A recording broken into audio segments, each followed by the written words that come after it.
Well, it's Thursday. More buildings are blowing up. I mean, what are we trying to do? We're trying to see how many buildings we can blow up in the United States so we can compete with China for the biggest emissions. I think so. Yeah. I mean, we our carbon footprint is a black foot at this point. It's like Mr. Deeds when he stuck it through the ice. You remember what's that guy's name? Adam Sandler? Yeah. Yeah. Like, oh, see, we told you guys we need clean, green energy. Hi, Sara Gonzales. Hello. Host of News and Why It Matters. Yes. How's your show going? It's going well. However, I'm glad you asked. Have people made the transition over to the first show was earlier this week, only on the News and Why It Matters YouTube, when you're looking for it on YouTube. So if you're wondering where my show went, that's where it is. So you got to go subscribe to the... Okay. Listen, it has a history. The old Sara Gonzales Unfiltered, the new News and Why It Matters. Do you still have Sara Gonzales Unfiltered on YouTube? Yeah, I just combined it into one page. You were able to do that. Yeah. There were some. That doesn't bite you in the ass. There was some management issues. It's under new management now. That management is me. So who knows how long that page will last? I probably will accidentally nuke it by saying something I'm not supposed to. Yeah. We'll see. A lot of people ask me why our show isn't on Rumble. Apparently, we don't have a good relationship with Rumble. Yeah, well, we used to. They used to. I thought we did, yeah. Yes, they used to put it out every day, and then we changed our auto integration something where it wasn't automatically doing it, and then when they went back and looked at it and tried to deal with Rumble, they said it was not easy to deal with them. Wasn't easy to deal with, because, I mean, there's a verified Chad Prather page out there that the Blaze created without me knowing about it. Yeah, me too. And a lot of people are like, why aren't you putting stuff on Rumble anymore? It's like, well, technically I never put anything on Rumble. They were doing it. So anyway, tell your friends we're not on Rumble. And even if you wanted to, we don't have the file. I don't have access to like my show file. Can't do it. They don't give it to me. Right. Like we don't get it directly. They don't get it to me. So I got you a flag here. Thank you. Jesus is Lord, Unborn Lives Matter, America First. Family is the foundation. Kindness is everything. And we did those through, we threw the Real Women's Club logo on there, but we didn't really do it through Real Women's Club. But I just had these things made, and I was like, I don't know what. I got a buddy of mine who's got a shop there in South Texas, and I said, can you make these yard flags? And he said, yeah, I can make them. I said, I had no idea what was going to come in. But I'm really impressed. I mean, these are double-sided, very quality. That's yours, by the way. Thank you. You didn't want the rainbow one. My husband said I will not put anything rainbow outside our house. I don't house. think that anybody's going to buy the rainbow one just because... they're going to be worried that people are going to just pass by it. They're going to pass it and be like, oh, we know what's going on up in here. Yeah. We know what's happening up in here. Roll up the window, kids. It smells like KY. Smell like jelly. Does KY have a smell? And yes, actually. It does. It sure does. The more you know. But you can get those things over on Etsy. Just go to my social media. The links are everywhere on that deal. And put it out, trigger your neighbors. Especially if you live in one of them frou-frou uppity places, like, Austin, some of those neighborhoods, or even the Woodlands, Texas. Some of those uppity places. My HOA has gotten very dramatic lately, so I can't wait to stir the pot with this. Okay. HOAs, I'm telling you, man, that's Gestapo. They're horrible. I all hate of them. You shouldn't have it. They're awful. I mean, I get you want your neighborhood to be all uniform in some kind of socialist manner, but I hate it. I know. I have to get permission I want to get a trampoline for my kids, but I have to get permission because I want to get one of the really big ones that goes in the backyard. Do you need permission from the HOA to kill your kids on a recreational product? Yeah, because if I want to break my kids' arms on a trampoline, I should be allowed to do that. Is the HOA going to kick in on that copay, on that deductible? I don't think so. Well, because you have to get permission if it's anything that can be seen above the height of the fence. Well, they'll only see your kid's head every 3 seconds. They won't see the trampoline, will they? Well, the one that I want will go a little bit higher. Oh, you're really trying to kill those kids. It's just that. You need a ladder to get up on the trampoline, kids. There's no net, no protective. It's the netting that goes up that high so that they can be safe. It's the netting that goes up that high. My kids had a trampoline once, and a tornado came through, and it really mangled that thing up. And I used that as an opportunity. It turned it into like the Meta symbol. It twisted it like Facebook. Really? Yeah. Did you know that? So Facebook is going the way of Twitter now. They're charging subscriptions if you want to be blue check verified on their platforms, which I would assume is not only Facebook but also Instagram. So so not happy about it. Apparently, let's go back to Twitter. So Twitter started doing that. I started before Elon started asking for subscriptions for people to get verified like that. I had paid their subscription, which was like $4 a month, so I could write longer tweets and I could put in, mostly it was for longer videos. Yes, and that's why I did it as well. I did it so I could post longer videos. And I don't know that I really used it that much, but I did it for that reason. You can also edit your tweet. Yeah, so I had tweeted something that I thought was kind of funny earlier this week, and I was like, well, that word could be different. So I started to go in there and edit it. Well, I don't have that capability anymore. It asked me to subscribe to Twitter Blue because I just figured I was grandfathered into the thing when it switched over. Yeah, when they changed the price, they didn't grandfather They didn't just carry it over. So that shows you that I haven't been doing that. And there's a lot of people who Johnny-come-latelys want to accuse me of being, oh, look, he bought his blue check mark. No, sister. Right. No, sister. Which if you click on the blue check mark, it will tell you what kind of blue check mark it is. You in there. You one of them Centennial members or whatever, the whole deal. Like whatever. Legacy. That's the thing I'm looking for. Yeah. But I'm blue check verified on Instagram, which is next to impossible to get. I'm very jealous of that Have been one. way back in the day. I'm blue check verified not only on my personal, on my business fan page on Facebook, but also on my personal. So see, I don't know anybody else that's blue check mark verified on a personal page. I wouldn't, but why do you want that? I wouldn't want to, I don't want my I don't know that I wanted it. They gave it to me. Oh, my personal Facebook page is like locked down. Like it's my private. I think it's because it's got 1.5 million followers on it. Yeah. On that page, and I think that's why they're doing it. They must. So I hate social media. So I'm gonna give everybody a little lesson here for a second, okay? Little lesson. Little lesson. This is something that you would go to a workshop and you pay thousands of dollars to hear. And by the time you left the workshop, it would all be obsolete and it wouldn't count anymore because they're always changing the algorithms on it.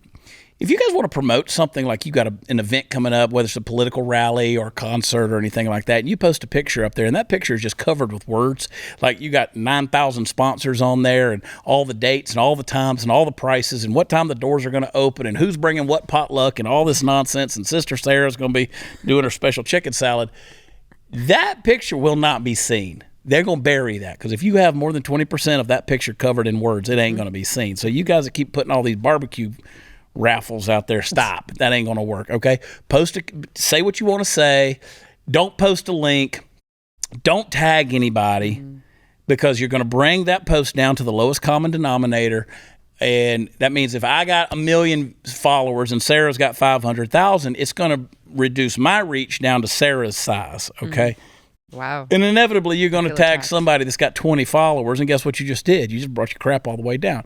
So I have these people that reach out to me all the time wanting me to promote stuff. First of all, that's my window dressing, okay? I promote my businesses and my thoughts and my stuff on my social media. I work very hard to build it up to that point. People are like, oh, are you proud of that? Yeah, pretty damn well I am. Yeah. I work really hard to build something, and it may not be important to you, but if you knew how much money I make off of these things, it might be, it's a way of doing business. It's a livelihood. I'm just saying, and people come to me, they're like, hey, we need you to promote this for us. Do you now? Do you realize I have one page right now that I barely even use? It has 1.3 million followers on it. I could sell that page for $1 million. I could sell that thing for $1 million. There's car dealerships out there that buy it from me. Call me. There's car dealerships. There's HVAC companies that would buy that thing for hundreds of thousands of dollars. Y'all don't understand the value of a social media site, especially when you have a lot of followers, because when you have that many eyeballs, it translates into monetization, okay? That's why this stuff's important when we start talking about, hey, when you start putting your ideas and your thoughts and your political philosophies out there and things that people are going to disagree with you and they start reporting you, that's why it's a dick move. It really is, to try to get people deplatformed. You just talked about it with YouTube. Just the headache of going through that. Now you got to merge pages, you got to rebuild all this kind of stuff, and then people are like, well, dude, I mean, you got 5 Facebook pages, an Instagram, a Twitter, a Parler, a MeWe, a whatever, blah, blah, blah, Truth Social. Why can't you put your show on Rumble too? It's like, there's only 24 hours in a freaking day. Yeah. It really is. Yeah. So I'm just saying, comes to social media, you want to promote something, chill on the tagging, chill on the links, put those down in the comments.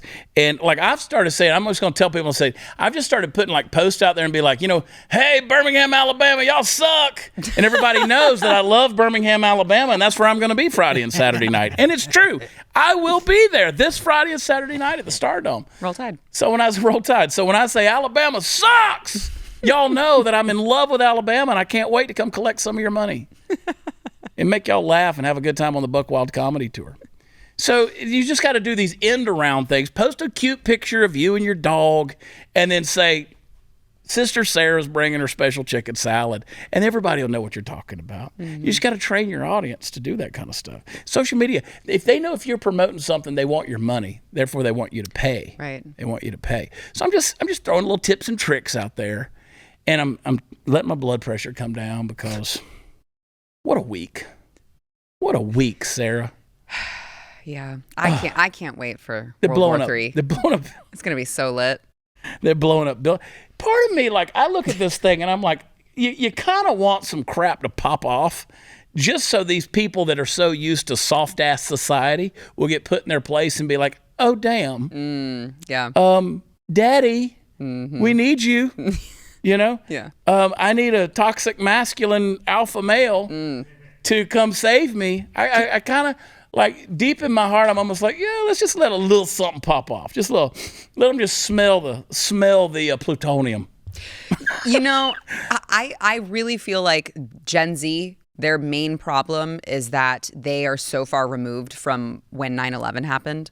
They don't have a clue. They don't. They just have no clue, right? So like they think that they're oppressed and they think that it's hard to live in this country and they think all these things because they never had to live through all of what the rest of us live through. And so you have an appreciation for it, right? You have a perspective having gone through something like that where the country had to be unified. And, we really saw firsthand, like, wow, we have enemies and wow, this could go horribly really quickly.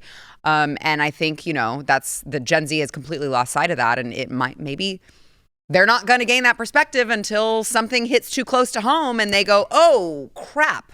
There's that big, huge, great biography on John Adams that if you've read that thing, I listened to it. It's a huge book. McCulloch wrote that. And then they made the miniseries. I think HBO did it with Paul Giamatti, who played John Adams. I've been rewatching that. And there's an episode where John Adams and Abigail Adams, their daughter, has breast cancer. And they bring the doctor in. He says she has a large cancer. We're going to have to remove the entire breast. All right. Okay. This is the late 18th century. Jeez. I mean, what's he going to do? They lay her down and put a stick in her mouth and cut her breast off. Oh. With a big sharp knife. And then he comes down and he says, they're pacing the floor downstairs. They come down. If you've seen the scene, it's powerful. And the doctor comes in and he says, she was the strongest patient I've ever seen. They literally, no anesthesia, nothing like that, just hardcore sharp knife, whoop, cut her breast off. And I'm like, you guys have no clue. Yeah. What people have been through to get to this point in human history. Mm-hmm. That's just day-to-day stuff that happens. I mean, we go in for a mammogram now where we take for granted that the lights are on in the building. Yeah. That they can plug the machine up, and or that you can go and get a mastectomy and they actually put you to sleep. You sleep through it and you wake up and that's done. It's tragic. Mm-hmm. It's tragic, but there's no real threat of you dying on the table while they, put you into a state of shock from the extreme pain. So that's why I'm saying we don't know. This generation, including me, we don't know what any of that's about. Women now who want to become men are voluntarily chopping their breasts off, and they're mad because the insurance company might not cover it. Right. It's a perspective. I mean, it really is, guys. I mean, it's a perspective when you think about that. Mm-hmm. Now people are choosing to go under the knife, to change their gender, or at least the outward form to fit the gender they feel like they are on the inside. It's wild. Yeah. That's 200 years. Times have changed. Boy, haven't they. Times have changed. Makes me want to eat some of Sister Sarah's chicken salad that I saw in the potluck, Hey, Hey guys, hair loss can be tough. You've seen it in your pictures. Your barber talks about it. I go in there, I sit in the barber chair, and I'm like, hey, can you sweep some of this on the floor up and just put it back on my head? You got yourself wearing hats and all that kind of stuff. I got something you could do about it. Don't buzz it off. Don't shave it. You could save it with Keeps. Keeps is clinically proven, FDA-approved hair loss treatments available online. And whether you're looking to prevent hair loss, stimulate hair growth, or take better care of the hair you have, your Keeps medical provider will help you find the right products and develop a personalized hair-saving routine that works for you. It's easy. No waiting rooms, no pharmacy visits. Keeps is delivered straight to your door at about half the cost of a traditional pharmacy. At half the cost, folks. And if you have questions, you can message your Keeps provider 24/7. And so if you're ready to take action, join thousands of guys who have saved their hair with Keeps. Go get a special offer when you go to keeps.com/loss. It's built right in when you go. KEEPS.com/loss. That's keeps.com/loss. Be right back.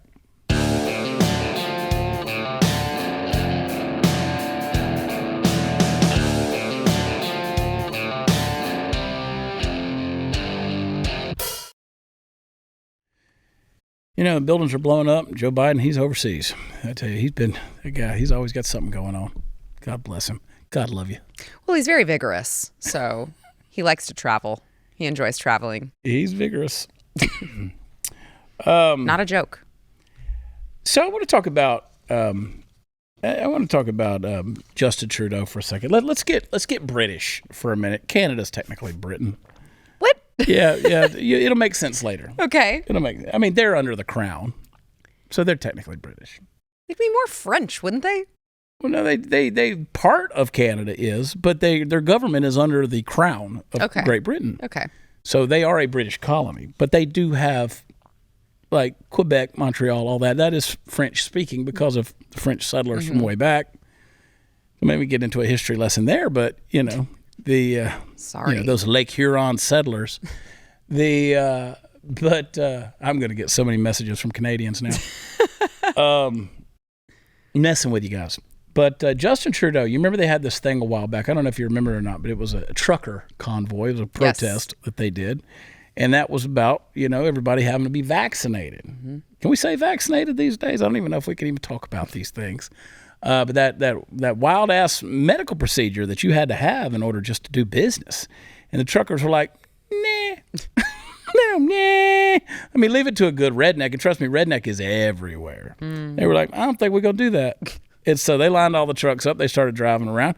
And they were going to drive in there. They're going to drive around the Parliament building, drive around the, And Justin Trudeau, he was going to have some words for them. And one of the things he did is he called them a fringe minority. Well, he is now apologizing for calling them that. And we have a clip of him and his apology. Play the clip.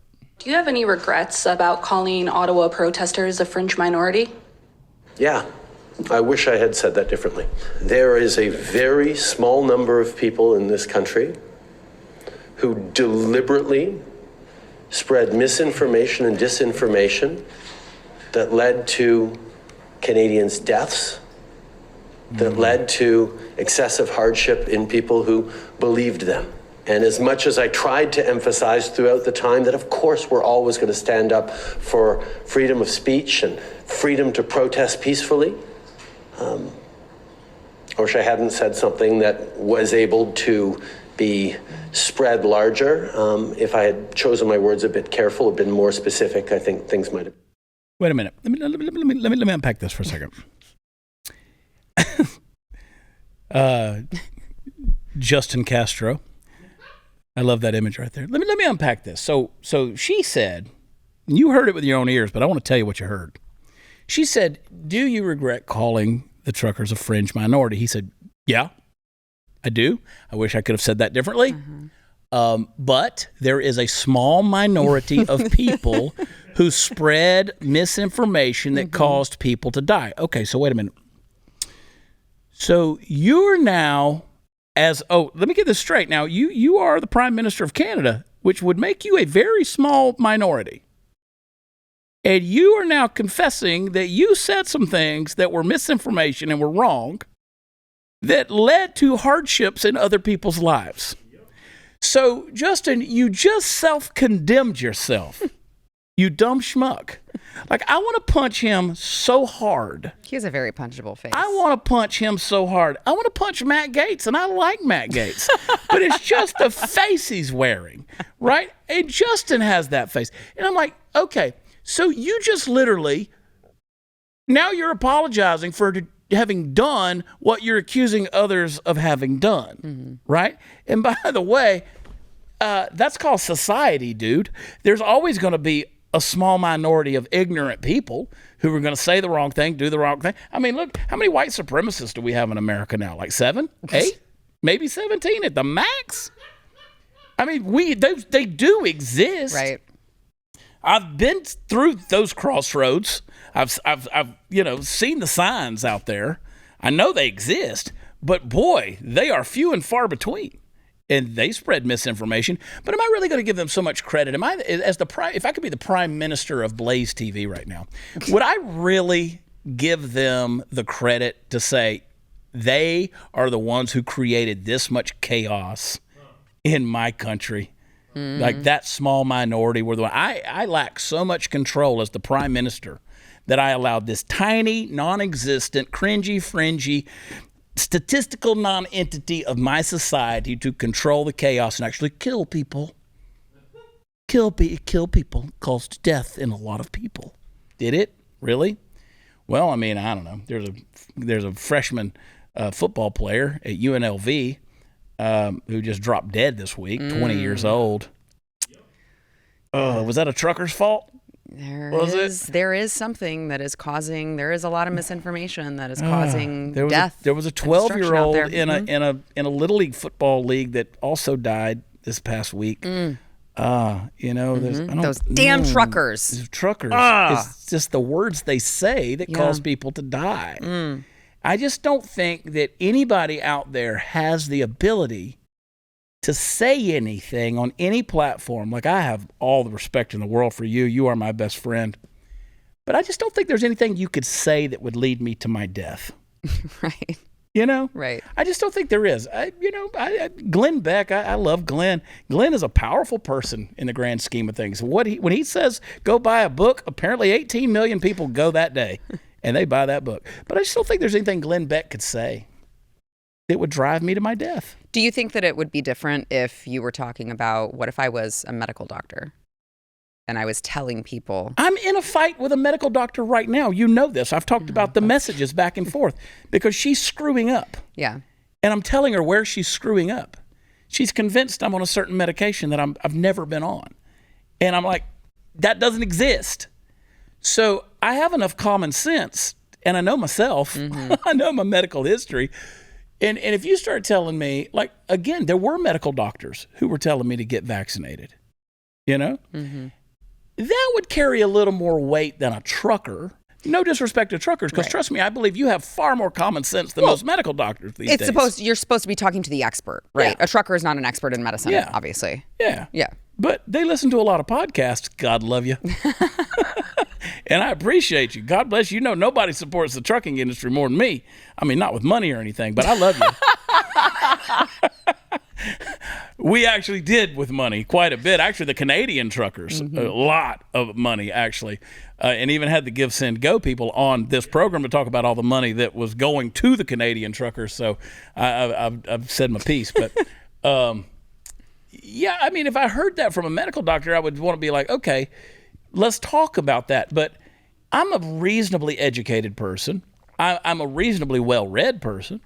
I've been around the world. I've seen some things. I've been close to death a time or two. And not from tequila, but like real stuff. And I'm like, I've even learned, even if it's a medical professional, to question. Because they're still faulty people. They're frail. They're failing people. Everybody's going to make a mistake. I mean, I think the average lifespan of a medical doctor used to be like 42. Yeah, that's old statistic. I don't know what it is now, but like back in the early 80s, I think the average lifespan of a medical doctor in America was 42. Wow. Yeah. So they can't keep themselves alive. Much less everybody else. And by the way, I'm smart enough and a critical thinker, so I already know that the American Medical Association, they don't want you to die, but they want you sick. They want you sick. Because dead people don't spend money. So they got to keep you alive but sick, and that way they keep you on the medication and you keep spending the money and keep their industry going. Yeah. Because if all of a sudden they healed you, it's like when Joe Biden said, "Oh, I'll tell you, how do you get me elected? I'm going to cure cancer." And they were like, "Whoa, Joe, hey, that's a big moneymaker. That's a big moneymaker, Joe." And he hasn't said shit about that since then. So. Yeah, but I mean, not everyone is blessed with your man, that's the truth. Intelligence.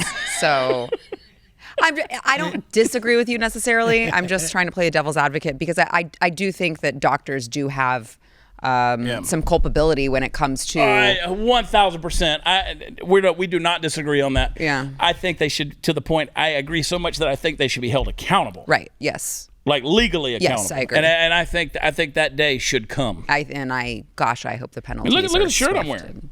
Severe. Yes. Yeah. I exactly. trust Dr. Seuss more than Dr. Fauci. Right. I mean, and people are like, "You don't understand. Dr. Seuss was a socialist." You're missing the point. Yeah, right. You're gonna ban green eggs and ham, and you're gonna let the guy that proliferated more death in Africa in the 1980s than anybody ever before. I mean, that anyway. Trust me, green eggs and ham ain't gonna kill me. Right. But again, I start taking Dr. Fauci's advice, and I got a problem. Mm-hmm. So there's Justin Trudeau. But I blame Britain. I blame Britain. Can we also wait? Why do you blame Britain? You'll know in the next segment. Oh. Okay. Well, can I just say his apology was the apology was not an apology at all, and that's what really bothers me about the whole thing. Yeah. That was a BS. No, it wasn't an apology. That was a male apology if I ever heard one. Yeah. I'll tell you why I blame Britain. Because of Meghan Markle. Okay? That's why. Because that Meghan Markle thing, we talked about it. Listen, that debacle with Meghan Markle has done more to expose the nonsense of entitlement that exists in the royal family. And then she came in there and she was like, "Oh, they're treating me a certain way." Really? You mean these people who have spent a millennia worried about their bloodlines? Right. Now there's a girl that has black blood in there. You think, "Oh, really? You're shocked they're racist?" Really? Oh, you're a special kind of stupid. Like that was an epiphany for you. They pulled back the curtain and Oz was there and he was mega white and he goes, "Shit." Yeah. I'm like, yeah, that shocks you. But the whole thing, and so that sense of like that, I don't know, man, just that system of thinking, that way of thinking, it carries over even into Canada with these people who are in power, like Justin Trudeau. They do. They walk around like their ass don't stink. His might not. I bet it's a very soft, rosy ass. He definitely uses a bidet. He well, certainly. I mean, he's French, so he's got some French, and listen, if I had a bidet, I'd be using it. I've been to Rome. The cleanest thing I ever had in Rome was my asshole. Everything else was, you ever been on the subway, on the train in Rome? No. You wash your face in the bidet when you get off that thing. You think I'm worried about COVID? Good God almighty. Catch AIDS on the subway. What are we talking about? Where am I? We'll be right back.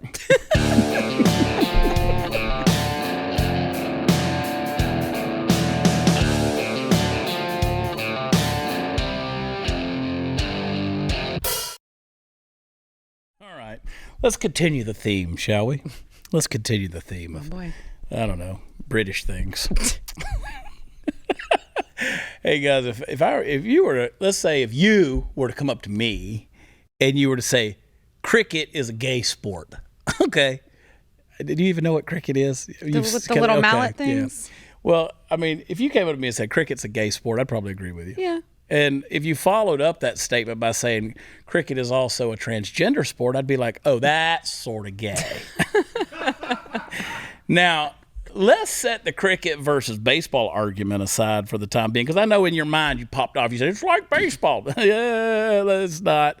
There's absolutely no comparison that doesn't leave our friends across the pond in an embarrassed state. And I want us to dig into the barely concealed meat of today's subject. That was another gay reference, I don't know if you know that or not. So here's a headline for you. A middle-aged man identifying as a woman is playing cricket against girls as young as 12 and has injured a player and an umpire. Okay. Now, sometimes the headlines can be misleading, but occasionally they pretty much tell the whole story in a sentence, and I think that one did. That's one of those. So if you know this story without me even telling it to you, you hear some version of this just about every other day or so, and you have been now for a few years. This is well-worn territory on this show, and if you've been watching this thing for any length of time, I'm sure you well know my opinion on the level of inappropriateness this kind of thing displays. But I want you to humor me for just a minute as I delve into it with fresh language. You know, the famous chicken versus the egg problem, right? Which came first? It's an analog for a lot of origin-based questions, and I want to pose it in a particular way concerning this story. In fact, I'm telling you about it, but I'm really asking a broad swath of the transgender community who either participate in events like this or at the very least stand in support of it happening.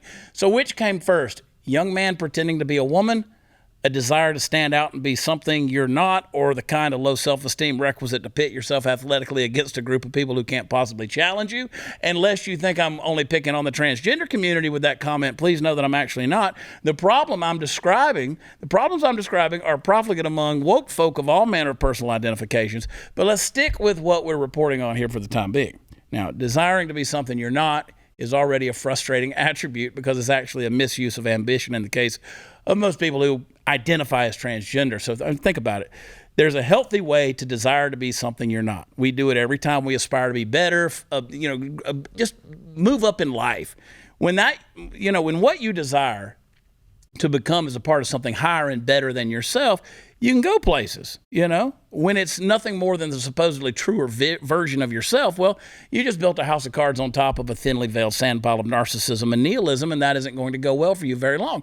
And perhaps more importantly than this, when you're proclaiming that your own truth, which is an oxymoron, if I've ever heard one, when I don't know, when that subsumed the consideration of what is good for others around you, what level of douchebaggery must you attain in order to possibly think it could be okay for you, a man, to compete against women and 12-year-old girls in a sport that requires physical exertion? Who raised you so wrongheadedly that you have the shoes? Who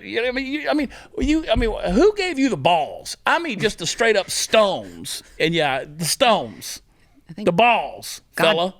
To go out in public in front of God and other people and shamelessly ruin someone else's ability to adequately perform in the sport that they love. Listen, you want to form a transgender cricket league and play things out that way? Have at it. I'm there for it. Actually, I'm not, because it's cricket. I don't care if you're gay. It's just because it's cricket. You ask who gave him the balls. I think that's God.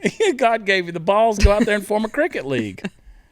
I mean, I would hope that I have the balls to do far more important things in life than to go out and beat up a 12-year-old girl on a cricket field or whatever the hell y'all play it on. You know what I'm saying? Hope so, yeah. It's pretty astounding. So one of the things we're doing at Real Women's Club is we're starting a new mission, and it's not out there yet, but we're going to put this thing out. It's a new message. Not second. That's going to be hashtag not second, all this stuff. And the whole place is these women, like these swimmers or whatever, these track people, you come in second place, but you got beat by a guy. You're not second. You're first. Mm-hmm. You're first. And so we're going to start a whole campaign, Sarah. I'm revealing it here first. Not second. And because, again, this statistical anomaly, this non-existent subcategory of fringy, cringy people are stealing things from women. Mm-hmm. Sarah? I'm well aware, Chad. God. Well, I mean, I'm talking to you man to man here. Now, don't blow my cover. You and your dingus. Don't blow my cover. There are only a small handful of people on the internet who know that I'm actually a transgender. Yeah. Well, everybody is opposite of what they claim to be, according to those morons on the internet.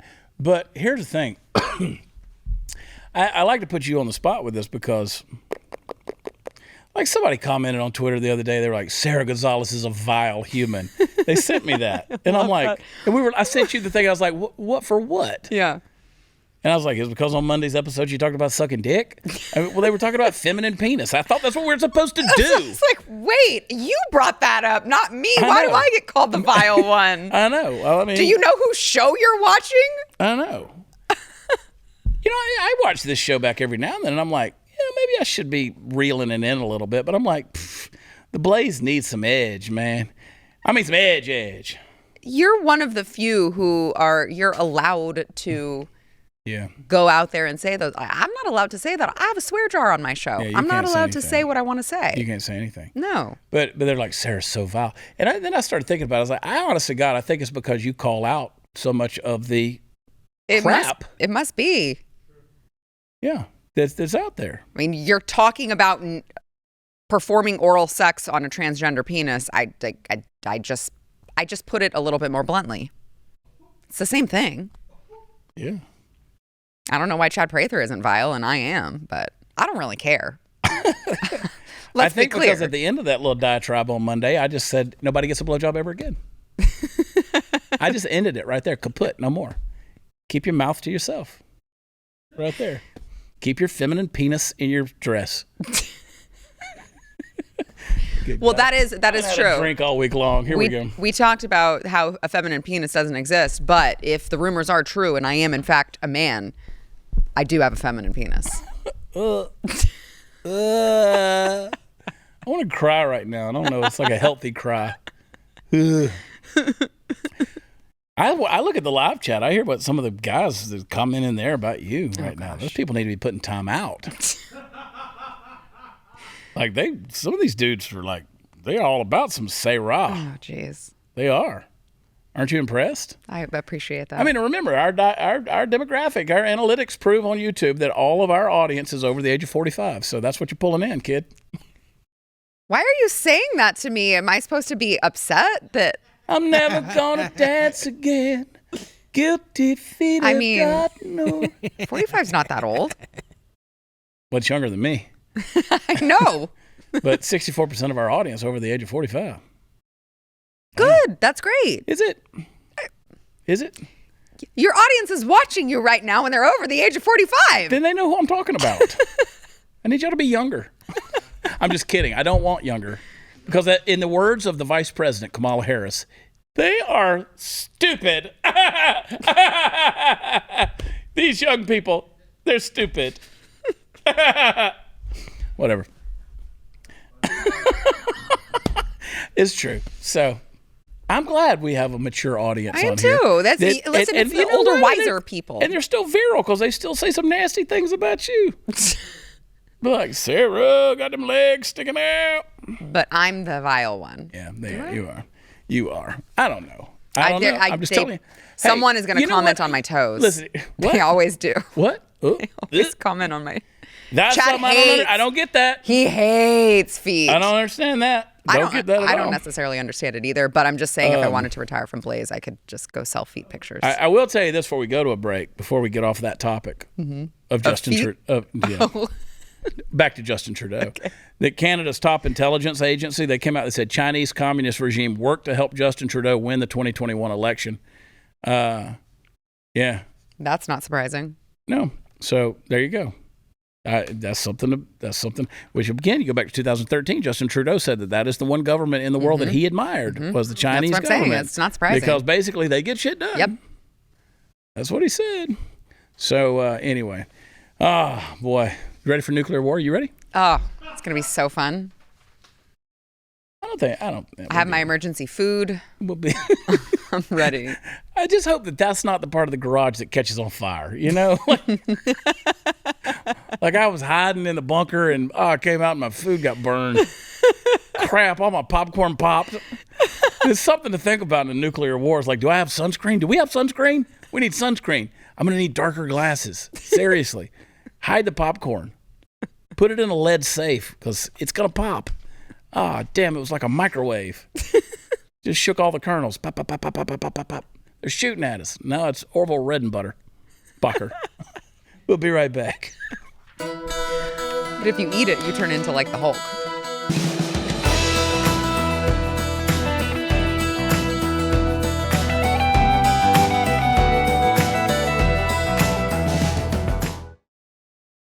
So did you see earlier in the week, Vladimir Putin gave that speech, and he called out the Church of England about using gender-neutral pronouns for God, and he talked about LGBTQ marriages and things like this. And I've talked about this thing on various places, and people kept saying, oh, are you pro-Putin? It's like, no.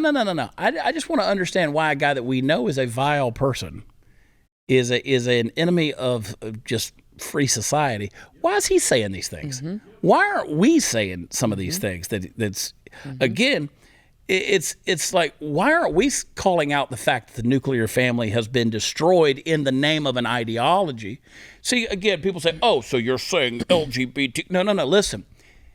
At the end of the day, the fact that you had to put an acronym on it means it's an ideology, all right? Because it stands for something bigger than the activity you're engaged in.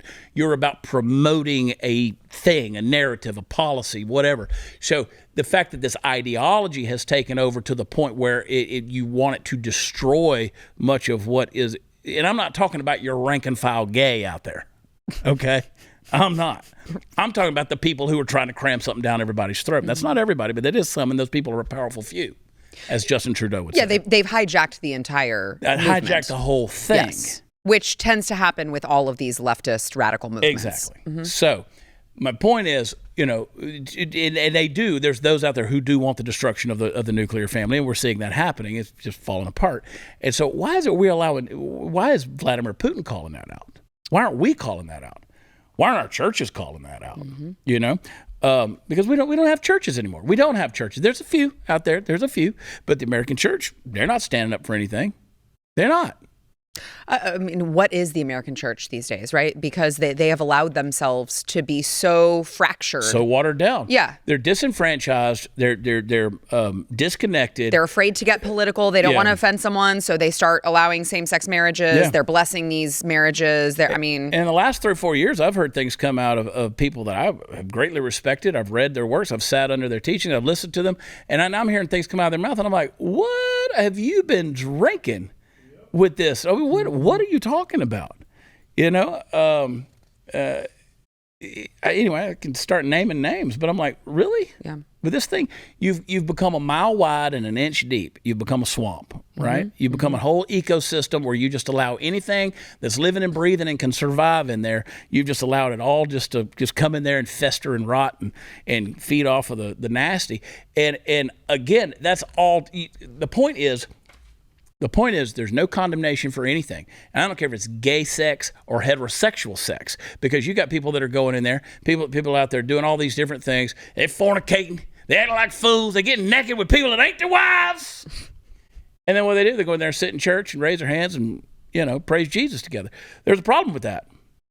And I don't care I don't care what type of sex you're having or with who. It ain't with your spouse. And again, then you're purporting to be something that you're not. And the church is out there putting their blessing on that. So you may not like that. You don't like my opinion on that. Well, I got a big old book that tells me my opinion is right. If you're going to go into a building and sit out with other people and claim to have a common creed that binds you together in a unity of professed faith, that book kind of is binding on all of that stuff. And you're going to sit there and say, well, I don't agree with you. I'm sorry. If that rubs your bobo the wrong way, that's what the book says.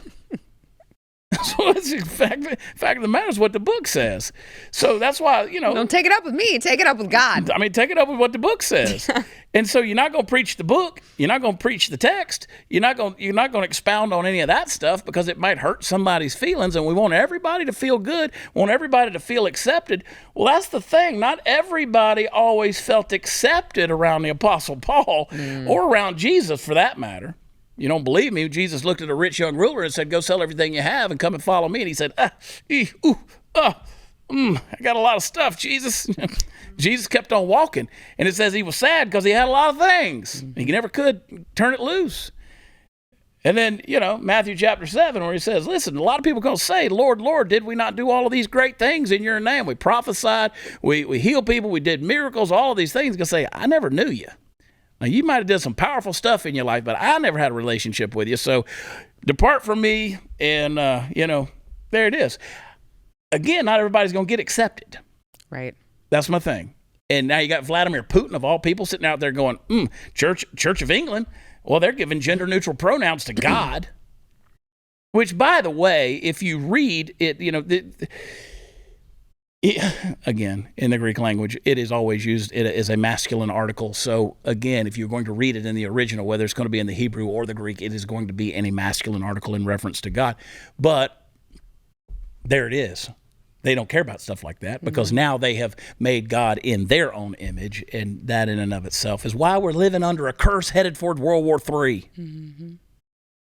God's like, you know what? Let's burn it up and we'll do it again. I gave you a rainbow and told you I wouldn't flood you out, but that don't mean I won't smoke y'all. We're having us a barbecue. 8 billion people invited. No. Isn't that horrible? No. I'm 50 years old. Jesus, I ain't even had a chance to live yet. I got plans, man. I got stuff to do. These people can't stop putting their wieners and stuff, man. Golly.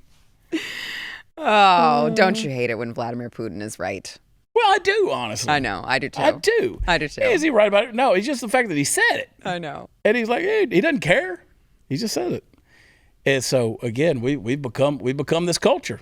We've become this society that's just anything goes, man. As long as everybody feels good and everybody's happy, and we don't tell anybody no, we don't allow anybody to get their feelings hurt, because can't risk being mean, Sarah. We can't risk being mean. What would Jesus do, Chad? I mean, we don't want you to lead. Why would we say no to you? I mean, yeah, your lifestyle might lead to death. I mean, it might lead to, not only, God, all these partners that have been hurt and broken hearts, but sexually transmitted diseases and things that can make you really, really sick. And, oh, my God, now I got to get a transplant because I got hepatitis C and I've been engaged in all of this activity. Wow, this is escalated. And then somebody comes along and says, dude, you might want to slow your roll on that because it's just simply not good. This libertine attitude of I'm just going to get me a new partner at the club every Friday, Saturday night and go out there and live however I want to live and do whatever I want to do. You can't tell me no. And then I'm going to be at church on Sunday morning,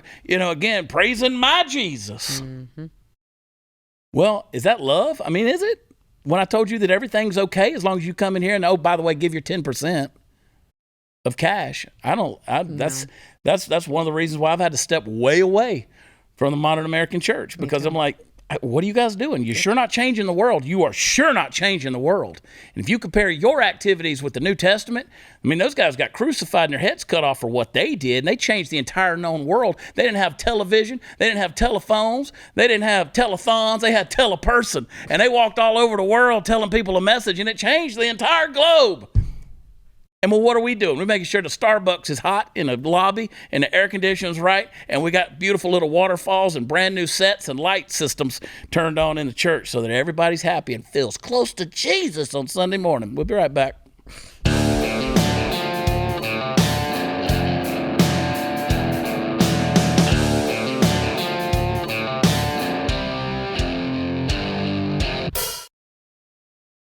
All right, guys, I got 18 whole seconds to tell you to head over to AmericanBeautyBySarah.com and do some shopping for your makeup and get all your beauty supplies over there. Appreciate it. And, parallel economy. ChadPratherLive.com. I'll see y'all in Birmingham this weekend. Don't forget overtime. You got to get it. BlazeTV.com/Chad. Use promo code Chad and save. We love you. God bless you. Bye.